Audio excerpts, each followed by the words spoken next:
কাউকে ছাড়তেই হয়, তবে সম্পূর্ণভাবে ছাড়ব। মায়া, আশা, আকাঙ্ক্ষা সব কিছু থেকে মুক্ত করে দিন তাকে। অর্ধেক রেখে অর্ধেক ছাড়ার কোনো মানে হয় না। তাকে স্মৃতির অন্ধকারে আটকে রেখে সারা জীবন ইমোশনাল অত্যাচার করবেন না। কি বলেন তো? জীবনের শেষ থেকেও নতুন শুরু হয়, কিন্তু সম্পর্ক তা একবার ভাঙলে আর আগের জায়গায় ফেরে না।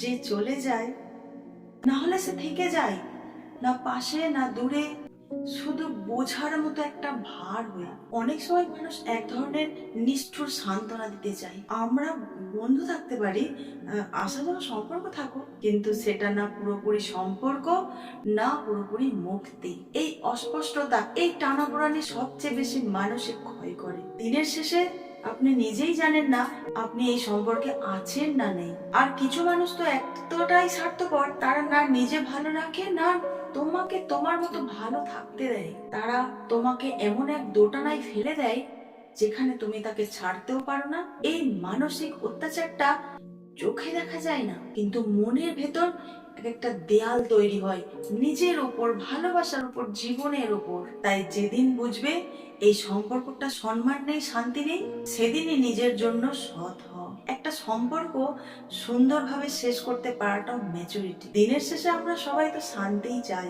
আর শান্তি কখনোই অসম্পূর্ণ সম্পর্কের ভাঙা টুকরোর মধ্যে, কিন্তু তা যেন বোঝা না হয়। স্মৃতি থাকে, কিন্তু তা যেন ক্ষত হয়ে না দাঁড়ায়। আর সম্পর্ক না থাকলেও তখন যেন অন্তত মুচকি হেসে বলা যায়, এটাই হোক সম্পর্ক শেষ হওয়ার পরেও রেখে যাওয়া সম্মান।